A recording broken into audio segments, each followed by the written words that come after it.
जय श्री कृष्णा दोस्तों, स्वागत है आपका हमारे YouTube चैनल भक्ति की शक्ति ज्ञान के साथ में। दोस्तों, आज के इस वीडियो में हम आपको बताएंगे भगवान श्री कृष्ण को 56 भोग छोड़कर क्यों खाना पड़ा था केलों का छिलका। आइए जानते हैं। भगवान श्री कृष्ण के प्रति समस्त लोगों का अगाध प्रेम है। आज की ये कथा भी एक ऐसे कृष्ण भक्त की है, उसके अनोखे भाव की है कि किस तरह वो भक्त भगवान कृष्ण को सामने देख वशीभूत हो जाती है और वशीभूत होने के बाद कैसे वो अपने अगाध प्रेम को अपने मालिक भगवान श्री कृष्ण के लिए प्रदर्शित करती है। वैसे तो कृष्ण काल में ऐसे अनन्य भक्त मिल जाएंगे जिन्होंने अपने भाव को सर्वोपरि कर भगवान श्री कृष्ण के साक्षात दर्शन पाए हैं। चलिए जानते हैं ऐसी ही एक पौराणिक कथा के बारे में। ये बात है जब पांडवों के जुमे में सब कुछ हारने के बाद कौरवों और पांडवों के बीच नरसंहार महाभारत युद्ध तय हो चुका था।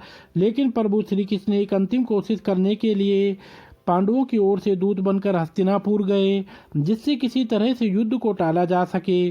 श्री कृष्ण को देख दुर्योधन ने उनका आवभगत किया, जिसके उपरांत श्री कृष्ण ने दुर्योधन को समझाने की भरपूर कोशिश की कि ये युद्ध न पांडवों के लिए और न ही कौरवों के लिए सही रहेगा। इस युद्ध से बस दोनों पक्षों की हानि होगी। लेकिन फिर भी दुर्योधन ने भगवान श्री कृष्ण की एक न सुनी। दुर्योधन ने श्री कृष्ण से उन्हीं के लिए बनाए गए शाही 56 भोग को ग्रहण करने का आग्रह किया, लेकिन श्री कृष्ण ने उस भोजन को ग्रहण करने से मना कर दिया। जिसके बाद श्री कृष्ण वहीं हस्तिनापुर में रहने वाले उनके एक परम भक्त विदुर के दरवाजे पर जा पहुंचे।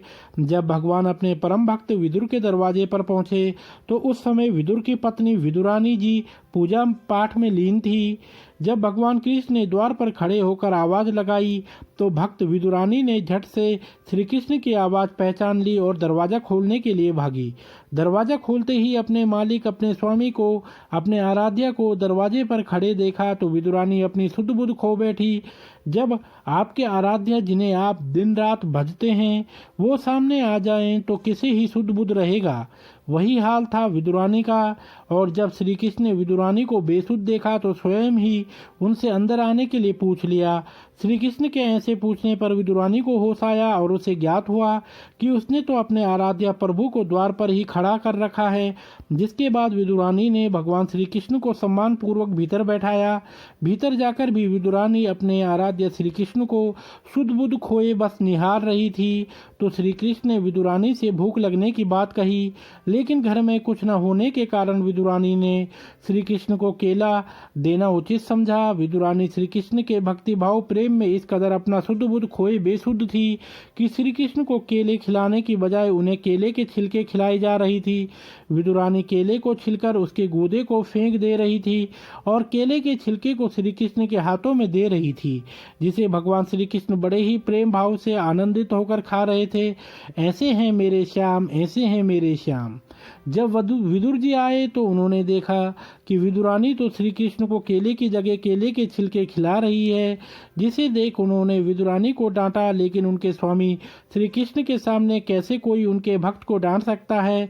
इसलिए श्री कृष्ण ने विदुर जी को समझाया कि उन्हें इतने प्रेम और भावपूर्ण मन से कराए गए इस भोजन को करने में बड़ा आनंद आया। यह आनंद तो वह आनंद है जिसके आगे तो 56 भोग भी फीके हैं। यह बात जब दुर्योधन को पता चली तो दुर्योधन ने श्री कृष्ण के प्रति नाराजगी जताई। तो श्री कृष्ण ने दुर्योधन को उत्तर देते हुए कहा, किसी के घर में भोजन भाव अभाव या प्रभाव में किया जाता है, लेकिन न तो तुझ में भाव है न मुझ में अभाव है और न ही तेरा मुझ पर कोई प्रभाव है। विदुर व विदुरानी के अद्भुत भक्ति के प्रभाव ने मुझे उनके घर भोजन करने पर मजबूर किया।